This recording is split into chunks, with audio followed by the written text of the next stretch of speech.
സുഹൃത്തുക്കളെ, KKG ഇഫക്റ്റിന്റെ 127-ാം എപ്പിസോഡിലേക്ക് സ്വാഗതം.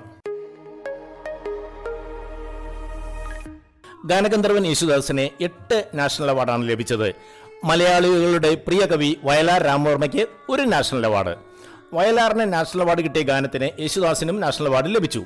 1972 ഇറങ്ങിയ അച്ഛനും ബാപ്പയും എന്ന ചിത്രത്തിലെ മനുഷ്യൻ മതങ്ങളെ സൃഷ്ടിച്ചു എന്ന ഗാനമാണ് രണ്ടുപേരെയും നാഷണൽ അവാർഡിന് അർഹരാക്കിയത്. ഈ ഗാനം അണിയിച്ചൊരുക്കിയത് G. ദേവരാജനാണ്. മനുഷ്യൻ മതങ്ങളെ സൃഷ്ടിച്ചു, മതങ്ങൾ ദൈവങ്ങളെ സൃഷ്ടിച്ചു, മനുഷ്യനും മതങ്ങളും ദൈവങ്ങളും കൂടി മണ്ണ് പങ്കുവച്ചു, മനസ്സ് പങ്കുവച്ചു. എത്ര ശരിയാണ് അല്ലേ?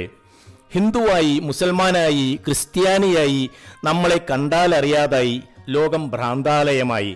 ആയിരം മാനവഹൃദയങ്ങൾ ആയുധപുരകളായി. ദൈവം തെരുവിൽ മരിക്കുന്നു, ചെകുത്താൻ ചിരിക്കുന്നു.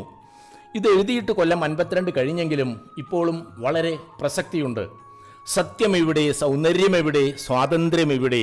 നമ്മുടെ രക്തബന്ധങ്ങൾ എവിടെ? നിത്യസ്നേഹങ്ങൾ എവിടെ? 1000 യുഗങ്ങളിൽ ഒരിക്കൽ വരാറുള്ളൊരവതാരങ്ങൾ എവിടെ?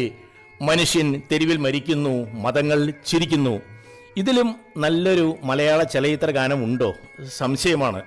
കുടിച്ച കള്ള് കള്ളമൊന്നും പറയില്ലടാ പോലുള്ള ഗാനങ്ങൾ ആവർത്തിച്ച് കേൾക്കുന്ന മക്കളെ, ഇതുപോലുള്ള നല്ല ഗാനങ്ങൾക്കും അല്പം സമയം മാറ്റി വെച്ചുകൂടെ? Bye from KKG.